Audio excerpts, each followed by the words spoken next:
the supply of good W123s drying up? I remember when I was, I don't know, about 25 years old in 2009, 2010. And one of the things that I found really interesting was that when I was 25, a 123, a late production 123, like an 84, 85, 300D, was roughly a 25-year-old car. Now, today in 2026, a 25-year-old car is a 2001 Mercedes, which seems like a fairly modern car to me.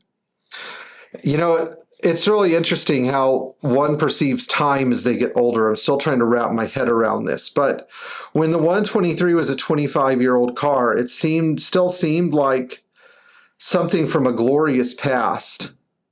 And when I look at a 2001 Mercedes today, it looks like something from a dystopian future.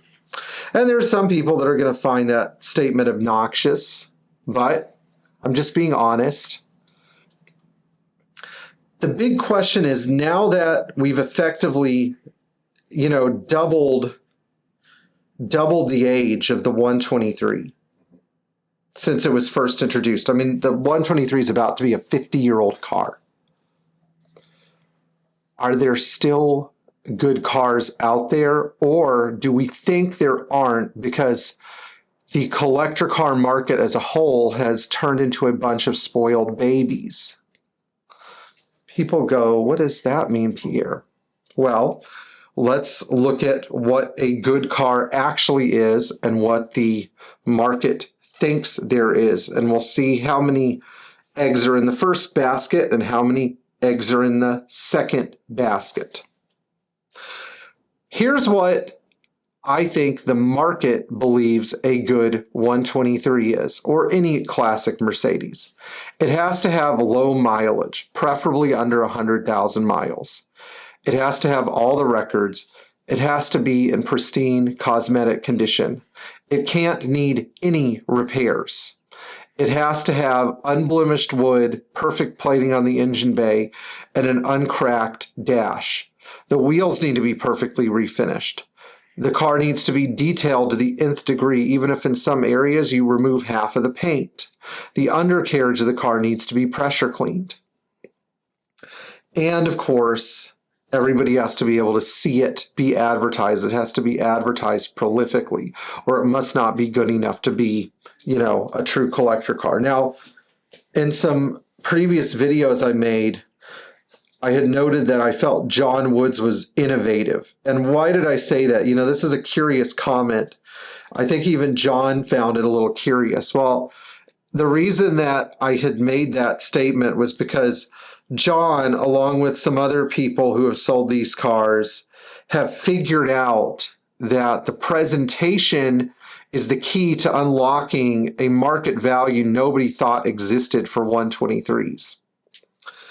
It's sort of like the people that figured out that Bitcoin was a substitution not just for a transactional currency, but a major global currency. Who would have thought? But there are always people out there that realize that the value in something has not been tapped into and figure out a way to tap into it. And as long as people are willing to pay that, then it's true, it's an agreement. But here's what I think a good 123 is. A good 123 is any mileage as long as the car has had some semblance of maintenance and runs reasonably well.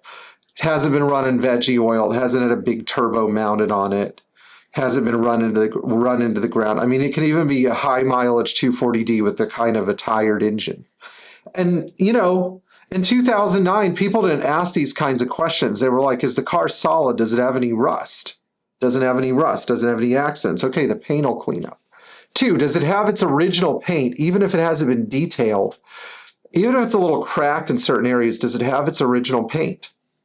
3, was the car in a major accident and repaired improperly?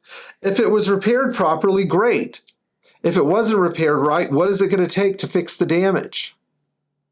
Number 4, Does the car have a decent interior? Is the dash okay? It could have a couple little cracks. Is the dash okay? Are the seats okay? You know, is the wood all there? Sure, the wood might need to be refinished, but it doesn't mean it's bad. Is the, you know, the condition of the instruments, the steering wheel, you know, all that stuff, is it in good shape? Doesn't have to be perfect.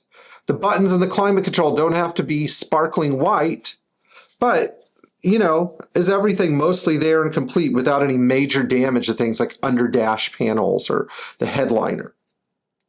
Number 4, has the car been, you know, left to die in a salty, rusty environment?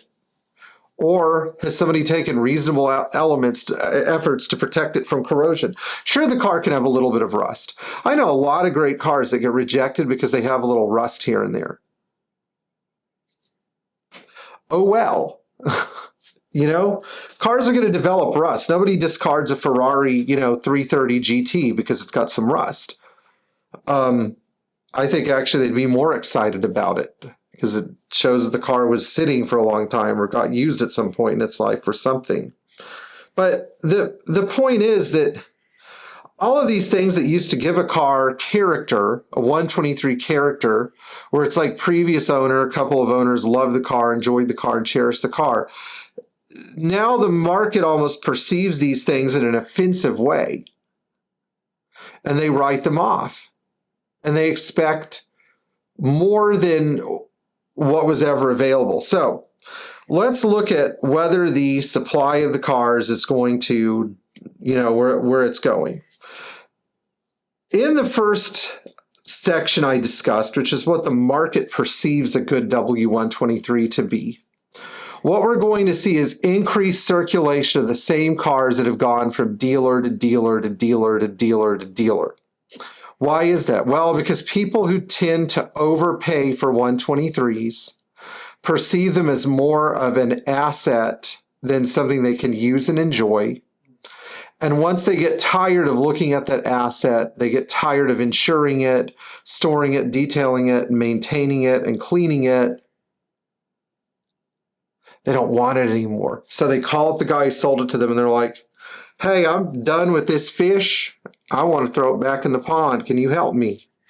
You know, and you know, you're some high profile, you know, endodontist or orthodontist or something from some small town in Kentucky because you had family money and you decided to buy a 123 for 2 years. And then, you know, you've enjoyed it. You put 100 miles on it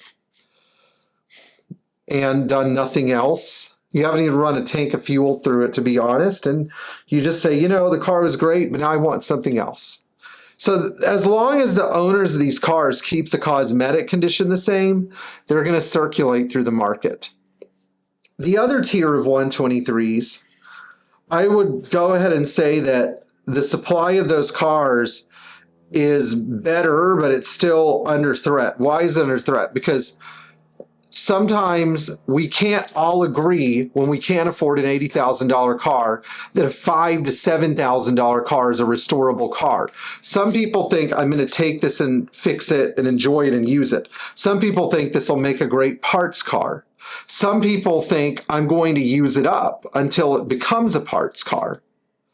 And you know, these cars are, you're not going to turn them into an $80,000, you're not going to turn a $5,000 wagon into an $80,000 wagon, but you're going to be able to use and enjoy, keyword, the $5,000 car a lot more than you'd use and enjoy the $80,000 car. $80,000, $60,000, I'm thinking about the average asking price for a John Wood station wagon. If you're going to pay upwards of $45,000 for a 123 sedan, I know some people that have paid almost 90 grand for a coupe. I know a guy that paid $100,000 for a wagon. When you start buying 123s at these kinds of numbers, all the fun is gone. Because you have to make sure that that car doesn't turn into the Facebook Marketplace car.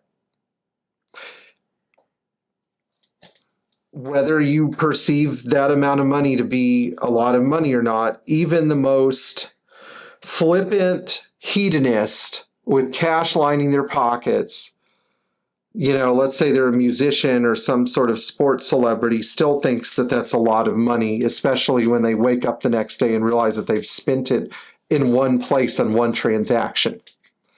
And what I think is really interesting is that people have forgotten how fun it is to go out and buy an inexpensive classic Mercedes and do all the work on the car and actually attempt to make it into a decent usable car.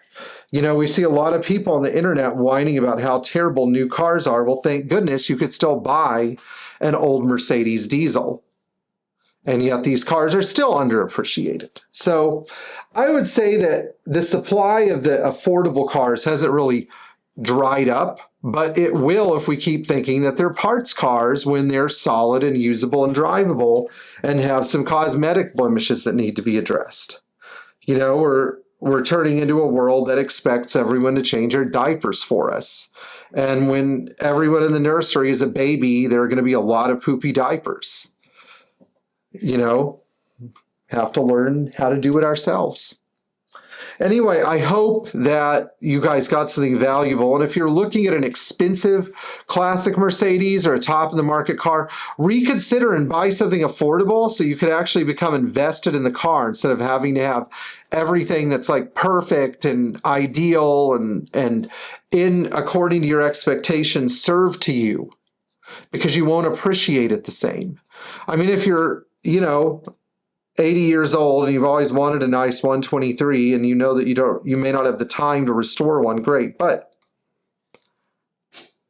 if not, dive in. The water's fine. We'll see you in the next video. And remember that just because a car is old and has high miles doesn't make it a lemon. See you later.